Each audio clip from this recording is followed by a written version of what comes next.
In the years, when what formerly was known as TNA wrestling, now Impact Wrestling, experts have had them on so many deathbeds. And next thing you know, you turn around and they are celebrating 20 years in existence. And they are putting on some great shows, and they got fantastic athletes there, some great storylines. It's so good. And the man that gets to call all the action joins me now on the Vaqueros Cafe and Cantina hotline. He is the voice of Impact Wrestling. And he also hosts a Penn State podcast called the Paydirt Podcast on the Believe Podcast Network. Tom Hannifan. Follow him on Twitter at Tom Hannifan. Tom, how are you, man? I'm doing great. I'm excited for the Super Bowl. We got some exciting stuff going on with Impact Wrestling. February 19th is the No Surrender event live in New Orleans on Impact Plus and Fight. So we've got a lot of exciting stuff going on. So I like to do a little bit of everything, and this included. Absolutely. And New Orleans, one of my favorite places on earth. Oh. Let's talk a little Penn State first before we get to the wrestling. So you started doing the podcast in August. This was right after your release from WWE. Tell us a little bit about the podcast. Is it just football? Is it all athletics with the Nittany Lions? Talk for a second about the Paydirt podcast. Yeah, I got approached by my co-host, former Penn State quarterback, former NFL quarterback, Matt McGloin, and he and I had kind of gotten to be friends because we're both into wrestling. Obviously, I was in WWE at the time, so he and I just kind of got to be friends via social media. I was supporting online what he was doing in the XFL when the league got started. So we just kind of stayed in touch, and he gave me a call, and I believe it approached him, and we were off and running. So we started off in August, and we really enjoyed just kind of talking ball, and we started to get some great guests on, the likes of Tom Hannifan and Paul Posluszny, and then a lot of guys that Matt played with specifically during that very critical 2011-2012 season. So we are focusing predominantly on Penn State football, but we are also looking at the Big Ten Conference as a whole when it comes to football. So there's plenty to dive into, obviously. It seems like every other day there's some sort of headline, but it's just fun. There's so many conversations, too, that I've gotten to have because of this podcast that, I'm just a fan at the end of the day. And I'm sitting here meeting guys that, created some of the best memories for me as a sports fan. So I'm loving it so far. Well, yeah, and you're a Penn State alum, so that yes, sir. That really works in. And of course, you're a college football fan. I'm a college football fan. Of course, the Horn, the flagship for the University of Texas. Let's talk for a second about Penn State. 7-6 in 2021. They lost the Outback Bowl to Arkansas. James Franklin is going into his 9th year as the head coach of the Nittany Lions. And I'll be honest, I am not that well up on Big Ten football, but you give me from kind of on the ground the sense of, are the fans still believing in James Franklin? He was such a hot prospect when he started at Penn State. And I know, in fact, I think he was in line for the Texas job back then before we hired Charlie Strong. So are the fans still invested in James Franklin? And what do you think we would look forward to in 2022 with the Nittany Lions in the Big Ten? It's been a real challenge, and I'm glad, to be talking to somebody who's a UT fan, because I believe Texas and Penn State fans are in a similar emotional state. It's frustration. Penn State between 2020 and 2021 under James Franklin are 500. So that's not the expectation. I believe people at the University of Texas would feel the same way, in that it is kind of a fan base for both. It's national title or bust. And I think that has been the expectation. Now, it's been since the 80s, since Penn State was able to bring home a national title. There was that excitement about James Franklin when he got started in 2014. And when this recent contract extension came up for him, 10 years, $80 million, a lot of Penn State fans were kind of scratching their heads being like, well, what outside of the 2016 Big Ten championship has happened for him to warrant this type of deal? So I personally am frustrated as a fan, because my family and plenty of my friends have poured tons of money into the university for years, and you want to see a return on the field, just like Longhorn fans want to see. So it's hopeful for 2022. I think, hope springs eternal this time of year, because you got nothing else to look forward to. But what is really challenging, if you're a Penn State fan, is the quarterback conundrum, because Sean Clifford did not slam the door on any of the guys that are going to be coming up behind him, so to speak, in the quarterback room. In that Outback Bowl that you mentioned, the loss to Arkansas, there's going to be a lot of competition. And as you well know, if you don't have the quarterback situation figured out, it's a kind of a tough sledding ahead. You know what I mean? It is. You're absolutely right. Believe me, as a Longhorn alum and fan, I can attest to that. We've gone through so many quarterbacks. Now we had pretty good going with Sam Ellinger, and then this past year, I mean, it's done okay. Of course, we now have Coach Sark, his first season, 5-7. Hopefully, things will look up. The recruiting class is there, but it's got to translate to the field. So I totally get it. And yeah, you're right. A lot of frustration, Penn State and at Texas. I'm not sure. I was asking before we went on. I can't remember if their schedule, it might be one of those, like you said, 2035 or something that's like, wake me up when the game's happening. All right. And especially with you guys heading to the SEC very soon, yes. Who knows what in the world is going to happen next, and that this could change and the money there could be a problem or whatever. Like, I love seeing those updates because it is cool to think about those home and home matchups, but you're like, they get advertised for like 2036 and you're like, okay, well, I will be how old when that game happens? So we'll just see what happens if it happens. So to your point, I'm not entirely sure, but I would love to see that game. Yeah, I think it'd be fantastic. All right, let's switch gears to wrestling. So you joined Impact in time for Hard to Kill last month. And I mean, I know you occupied your time with the podcast and everything. That break you had from the release from WWE to when you joined Impact Wrestling, was that kind of a personal recharge? Absolutely, 100%. There were a lot of things for me to consider, both personally and professionally. I think anytime you're in a situation where you are leaving something that you knew for so long, you do kind of have to stop and reevaluate and wonder, is this still for me? Is this something that I want to continue to do? You have doubts as a performer, as I'm sure you experience sometimes, where it's just like, oh, am I any good at this? Because this is the way this played out. So there were a lot of things I needed to spend time with my family and just kind of reevaluate. And then also, even on the podcast itself, at first I was sitting there being like, I've got to be a journalist now.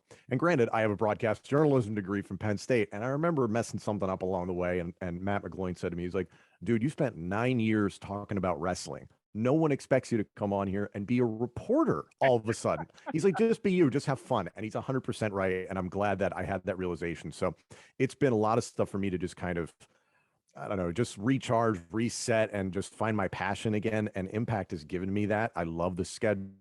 I love the people I'm working with. The atmosphere has been fantastic. And I think they have a very underrated product that people should be paying more attention to. You're right. Thursday nights, 8 p.m. Eastern, 7 p.m. Central on Access TV, Impact Wrestling on every week. Let me ask you this, because you were on Raw, you called Raw, you've called SmackDown, all that good stuff. So, I think I might know the answer, but I'm going to ask you, biggest difference in doing Impact Wrestling play-by-play versus doing WWE play-by-play?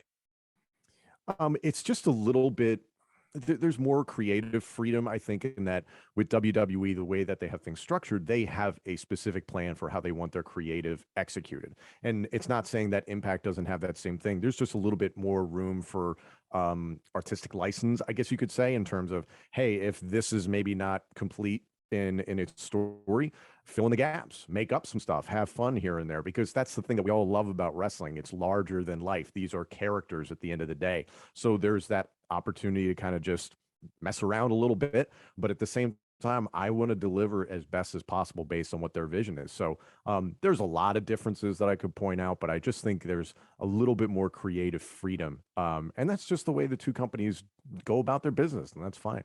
Absolutely. Absolutely. I'm lucky enough. I'm the voice for the Rhodes Wrestling Academy, Dustin Rhodes Wrestling School. Beautiful. In the suburbs of Austin. Goldie was always very good to me. Love Dustin to death. He's a dear friend and a great guy, Longhorn fan, Cowboys fan. And so his school is about 15 minutes from my apartment. He and I hooked up a few years ago, and we've been real good friends. And when he started doing the showcases for his students, he asked me to do the commentary, and I'm gonna do it. I do it with Rebel, which is just so much fun. She is an absolute hoot. So let's talk a little bit about the intricacies of Impact Wrestling. Moose is the current Impact Heavyweight Champion. the world champion. You got Mickie James. By the way, I do have to ask. I mean, how cool was it to see Mickie James coming out to hardcore country, sporting that Knockouts world title at the Royal Rumble? I mean, that was a really seminal moment in wrestling, wasn't it? It blew my mind, because if you were to have told me months prior that, oh, this is going to happen, I'd have been like, you're crazy. And it was weird enough for me to be calling that and talking about it on an Impact pay-per-view to promote the Royal Rumble. I was doing that at Hard to Kill, and I've done that in recent weeks, and I was like, this is bizarro world. But I couldn't believe that it happened, because my mentality with WWE is that, you just wait until it actually occurs and see what happens. People get so hung up online about, oh, I don't like this and I don't like this. It's like, just let the story play out like a movie. We all do that. Just let it happen when you're wrestling. And I just wanted to see what was going to happen in the moment, to hear Hardcore Country, to see her come out with the title. It was really special. I know how much it meant to Mickie James, because she cares so deeply about this business, regardless of the promotion that she's working for. But I know how proud she is to be working with Impact Wrestling, the things she's doing with NWA as well. So to represent that title was so important. And I've said it before, is that it's just very indicative of the professional that Mickie is, and also the professionalism with which Impact Wrestling conducts their business. When they say they're open for business, they absolutely mean it. And that adds to the joy of wrestling, which is unpredictability. You're absolutely right. I've been lucky enough. I'm here in Los Angeles, Super Bowl Radio Row, and in previous Super Bowls, I've had a chance to talk to visit with Mickie, and she is just an absolute wonderful person, an outstanding, not to be an outstanding wrestler, of course, the Knockouts world champion. It's getting hot and heavy there in Impact Wrestling. You got things like you got this faction from Ring of Honor Wrestling, Honor No More. Doing I guess for lack of a better term, an invasion angle. They just added Kenny King, a former Impact wrestler, former Impact, I think, X Division champion, if I remember correctly. And yet you don't have like the this faction from Ring of Honor, while they are creating havoc. They don't seem to have the backing of, say, Joe Coffin, Kerry Silken, and Ian Riccaboni, and kind of the heavyweights, even Jonathan Gresham, who has defended the Ring of Honor title, or he defended Ring of Honor title at Hard to Kill. And, he's kind of distanced himself from it. I'm interested to see how this plays out. Give me kind of your impression. They attacked D'Lo Brown while y'all were on commentary. Give me your impression about how that's going to play out a little bit. What's it going to take for the Impact locker room to come in and kind of stand their ground against this Ring of Honor faction? I think, first of all, you mentioned Kerry Silken. He is outwardly, condemned this group, Honor No More. He's applauded the efforts of Jonathan Gresham, obviously representing the Ring of Honor World Championship, and then even at one point, Roxy representing her then Ring of Honor Women's World title on Impact Wrestling. So there's a right way to do it. There are those that are still obviously affiliated with the Ring of Honor brand, like Gresham. Clearly, these people from Honor No More have been excommunicated from Ring of Honor. That was a part of the brand going on a hiatus. What is the undercurrent of this is that this group doesn't work there anymore and may not have a future with them when Ring of Honor hopefully returns in April. So I think that's where a lot of this comes from, and why they're like, you know what, we found a target. They believe they can go after Impact Wrestling and try and make a new home for themselves, kind of bury themselves in like a tick. Team Impact has got to get it together, though. I don't necessarily know if that organization is there right now, because Honor No More has a cause. They all have one common goal, whereas these Team Impact guys all of a sudden are on the defensive, and there's kind of some confusion maybe about what the team's going to look like and how that's all going to go, especially come No Surrender. So the stakes couldn't be any higher, because from what I've seen personally, what they did to D'Lo Brown, who I loved working with at Hard to Kill, and the terror that I experience now sitting at ringside on a regular basis, it's like, okay, hopefully Team Impact is able to do something about this in No Surrender, but then you do have to consider the consequences. What does Scott D'Amore and the rest of Impact Management do if Honor No More wins? Absolutely. I've had Kerry's a good friend of mine. I've talked to Kerry a few times here in the last couple of months, and he's voiced his displeasure to me of how they are representing, allegedly representing Ring of Honor there in Impact. And And I know how much he loves the ROH brand as much. He loves wrestling though, and he loves being involved with Impact as well. One of the other things we've had this undercurrent for like the last year or so of Bullet Club and Impact, but you got the Good Brothers who depending on who you ask, may have been kind of the foundation of Bullet Club. They're the Impact Tag Team top champions. Now you've got, now they've got set up, I think, for No Surrender. The Good Brothers versus the Gorillas of Destiny, the former multiple-time IWGP Tag Team champions. That clash is going to be one of those clashes that I would think a lot of eyeballs are going to be on, because it's almost kind of the past versus the present. Because Bullet Club, the Good Brothers held those IWGP tag titles for so many times, and now God is there, Tama and Tonga. I've got to imagine you are just chomping at the bit to call that match coming up in a few weeks in New Orleans. I can't wait. It is happening for the first time ever. And I think wrestling fans need to step back and think about that very sincerely, because this is happening, No Surrender, live on Impact Plus in New Orleans. Like, this is a big deal. This is a dream wrestling match, and we always have these coming up, and we love to see them take place. The fact that it's happening in Impact, I don't know if anybody could have predicted that. There are so many underlying frustrations that I think are occurring between the God and the Good Brothers, because you've got guys like Carl Anderson who are like, hey, I started this group with the likes of Prince Devitt and Tama Tonga and Bad Luck Fale. So there's plenty of guys that it's like, hey, I have ownership with this. And then obviously Doc Gallows got added very early to the group. Tonga Loa gets added eventually because of the relationship with his brother, but that was many years down the line. So it was a lot of times just kind of ships passing in the night. And I think what Good Brothers were able to do in their opportunity in WWE really pissed off God. And that seems to be the reason why they are in Impact Wrestling. Is this is their opportunity to get revenge on Gallows and Anderson. Meanwhile, Gallows and Anderson are like, hey, we've made tons of money. That's what this business is about. Why are you coming at us? So there's a lot of stuff here, because it's undeniable the place that the Bullet Club faction has in the history of professional wrestling. The infighting that we're going to see take place at No Surrender, it's a milestone moment. There's no other way to put it. Yeah, I totally agree. I think it's going to be a fantastic match. I can't wait to see it. Before I let you go, I want to touch on, and Tony Khan and AEW, kind of coined this phrase, the forbidden door. And we've seen it. We've seen AEW. We've seen it at Impact with New Japan Pro Wrestling coming in and different things. And I want to get your perspective. 9 years with WWE, now with Impact Wrestling. You've been a lifelong wrestling fan. Just give me your vision, or at least your thought on where you think this forbidden door concept could carry professional wrestling in the future. Could we see more, promotions coming into different ones? Could we see a possible super card, say with Impact and AEW, or Impact and New Japan, or Impact and and Ring of Honor, assuming Ring of Honor comes back in April with their special? What do you just kind of, in Tom Hannifan's mind, give me your vision of the forbidden door in the future? Super cards, I'll answer that part first, are so difficult because you've got two promotions and often two promoters who are trying to protect their guys accordingly. So offering them up as potentially getting beaten by somebody else's guys, that's tough to stomach. So I can understand the challenge in just trying to book one of those. It's fun for all of us to sit at home and be like, oh, I'd love to see this guy face this guy and yada, yada, yada. Obviously, there's competition between WWE and AEW. So I think there are limits on the forbidden door that I don't really think that needs explaining. But I think I could come back to what we talked about before.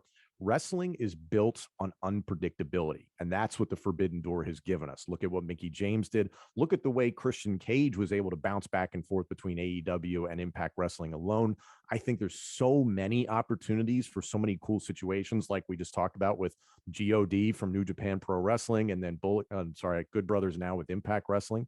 There's so many options out there. It just keeps the spirit of pro wrestling alive, and that is the unpredictability. That's why I'm a fan. That's why I'm in the business. So hopefully it continues in a way that's rewarding for fans.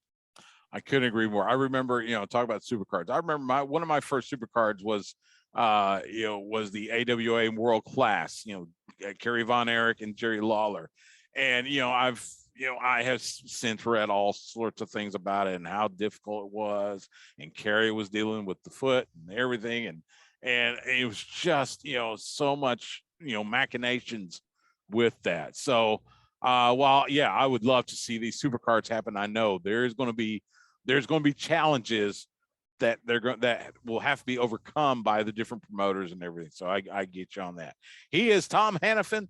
Catch him Thursday nights, Impact Wrestling, 8 p.m. Eastern, 7 p.m. Central on Access TV, leading into New Japan Pro Wrestling coming up in just a few weeks. And follow him on Twitter at Tom Hannifan. Tom, man, it is so good to talk to you. I've always enjoyed your work. I think you do Thank you. a fantastic job. Good luck with the podcast. Good luck with the Nittany Lions. Thank you. And man, I hope I get to talk to you again soon. I'll give you a gratuitous hook 'em horns. All right. For all you people in Austin, I'm not afraid to show a little bit. Hey, and enjoy the Super Bowl this weekend. I hope you get to stick around and watch the game. Yeah, that's the case. No, I'm gonna head back. I got things to do, but I'm gonna head back and watch. What? Oh, come on. Well, we got. You don't have $6,000 for a ticket. Yeah, radio doesn't pay quite that much. So bummer. I know. Tom, thanks so much. Thank you, Stu.